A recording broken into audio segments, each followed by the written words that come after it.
Israel और Hamas के बीच आज से युद्ध विराम शुरू होने वाला है और इजराइल समय के मुताबिक सुबह 7 बजे से ये युद्ध विराम होगा। और कतर विदेश मंत्रालय के प्रवक्ता माजिद अल अंसारी ने ये ऐलान दोहा में एक प्रेस कॉन्फ्रेंस में किया। दरअसल ऐलान के मुताबिक शाम 4 बजे बंधकों का पहला जत्था छोड़ा जाएगा।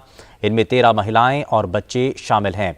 तो जाहिर तौर पर ये युद्ध विराम को लेकर के जो स्थिति है वो फिलहाल नजर आ रही है और इसके मुताबिक इसमें एक बड़ा परिवर्तन देखा जाएगा। हमारे सहयोगी उमा शंकर हमारे साथ जुड़ चुके हैं। उमा, सबसे पहले क्योंकि इसराइल और हमास के बीच आज से युद्ध विराम शुरू होने वाला है, इसको लेकर क्या जानकारी है? जी देखिए, जैसा कि आपने बताया कि स्थानीय समय के हिसाब से सुबह 7 बजे यानी कि भारतीय समय के हिसाब से 10:30 बजे युद्ध विराम जो है वो शुरू होगा।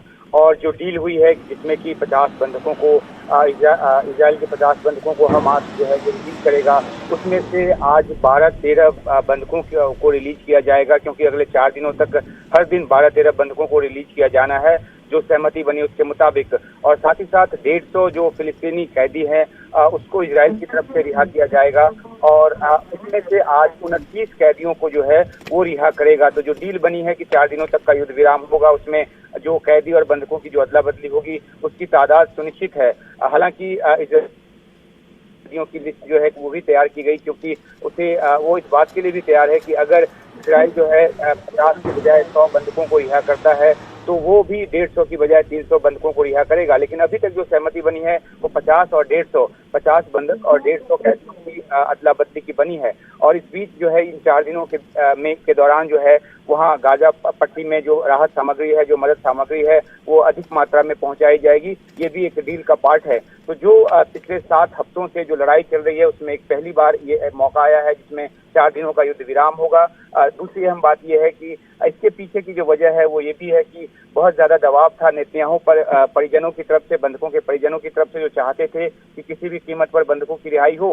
हालांकि नाराजगी अभी भी है, क्योंकि जो 190 बंधक, करीब 190 बंधक और भी जो बचे रह जाएंगे, उनको भी रिहाई को लेकर काफी उनके परिजनों का दबाव है। तो लेकिन अभी ये शुरुआत हुई है, देखना है कि अगले 4 दिनों तक किस तरीके से युद्ध विराम आगे बढ़ता है।